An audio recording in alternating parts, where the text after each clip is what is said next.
Bonjour, je m'appelle Odile Bagot, je suis gynécologue. Le sujet du jour, j'ai mes règles tous les 4 mois, pourquoi et que faire?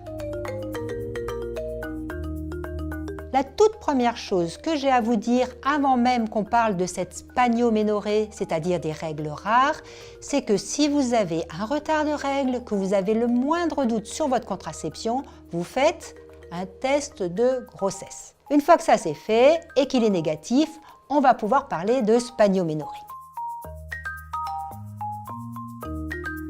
La spanioménorrhée concerne souvent des jeunes filles pas très longtemps après leurs premières règles, qui sont minces, sportives, danseuses ou coureuses de fond par exemple, ou qui ont commencé à manger de moins en moins avec un petit début d'anorexie, soyons vigilants, et bien avec les kilos, et bien les règles vont disparaître aussi.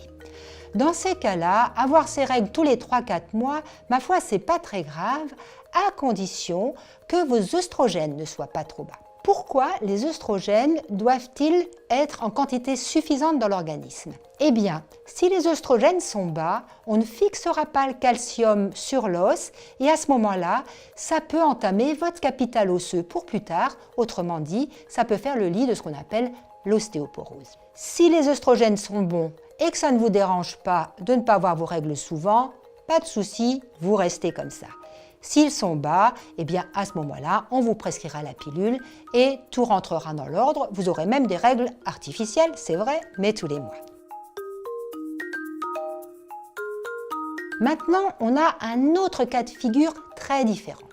Là, souvent, la femme est légèrement plus âgée.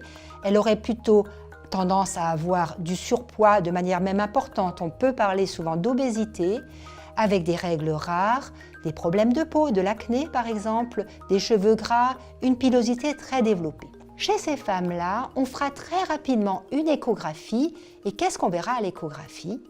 On verra des ovaires micro-polykystiques. Ces microkystes sur l'ovaire, rassurez-vous, ne font pas du tout le lit du cancer de l'ovaire, ça n'a strictement rien à voir. Mais ce sont bien ces microkystes qui vont faire que les règles sont rares. Or, si on a peu de règles et qu'on a un désir de grossesse, ça veut dire qu'on n'ovule pas très souvent. Et si vous n'ovulez pas souvent, eh bien vos chances de grossesse ne sont pas très élevées. Dans ce cas de figure, il est important que vous alliez consulter rapidement, de telle sorte qu'on puisse faire des bilans et vous donner un traitement pour faire revenir les règles régulièrement et donc vous donner de meilleures chances de grossesse.